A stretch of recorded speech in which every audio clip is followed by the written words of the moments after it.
Aujourd'hui, nous allons réaliser une crème d'amande qui va vous permettre de garnir vos fonds de tarte.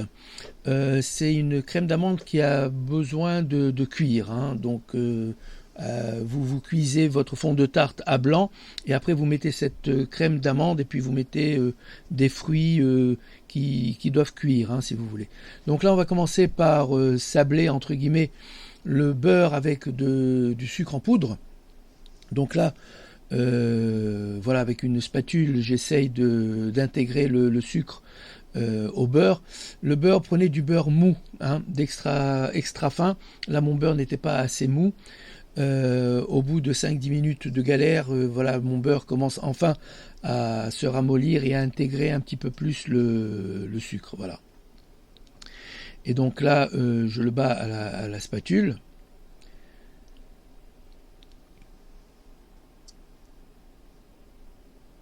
Voilà, j'essaye d'intégrer le maximum le sucre au beurre, qui est encore un petit peu dur quand même. Et là, je vais verser l'œuf entier.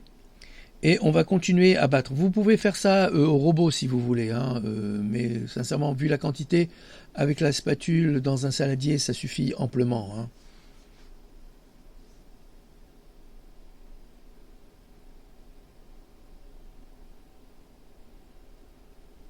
Voilà, le beurre résiste un petit peu. Ça y est, voilà, ça commence à devenir un petit peu souple. L'appareil commence à devenir un petit peu souple.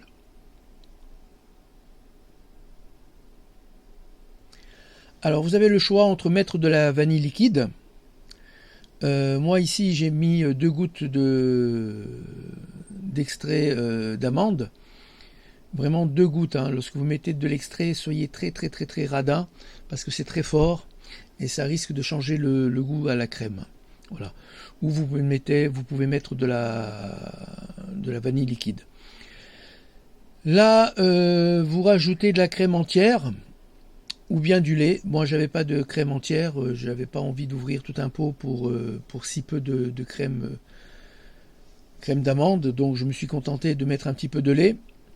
Et ensuite, vous rajoutez donc la farine ou de la maïzena si vous voulez être sans gluten. Voilà, vous mettez de la maïzena, vous remuez bien, vous mélangez bien, et là, votre crème est prête à être utilisée. Pour la conserver, le mieux, c'est de la mettre dans une poche à douille. Alors, si vous la mettez au frigo, soit vous pouvez l'utiliser immédiatement, soit vous la mettez au frigo. Alors, si vous la mettez au frigo, ce qui va se passer, c'est qu'elle va durcir tout simplement parce qu'il y a du beurre dedans. Et donc si vous voulez après vous en servir, vous la sortez un petit quart d'heure avant pour qu'elle soit un petit peu plus souple et qu'elle passe mieux dans la poche à douille. Maintenant, sinon, vous pouvez la laisser dans la poche à douille et après vous l'étalez à la spatule et vous verrez. Mais bon, le mieux c'est de la sortir un petit quart d'heure avant pour qu'elle s'assouplisse et que vous puissiez garnir le fond de la tarte beaucoup plus sympathiquement et plus facilement. Voilà, donc je vous répète qu'il faut qu'elle soit cuite, hein, voilà. Je m'en suis servi pour une tarte bourdaloue.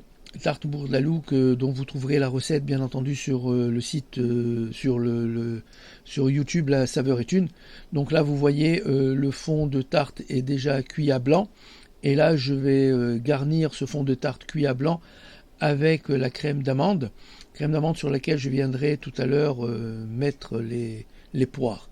Donc ça, vous verrez ça sur l'autre film, sur l'autre vidéo que j'ai faite sur la tarte bourdaloue.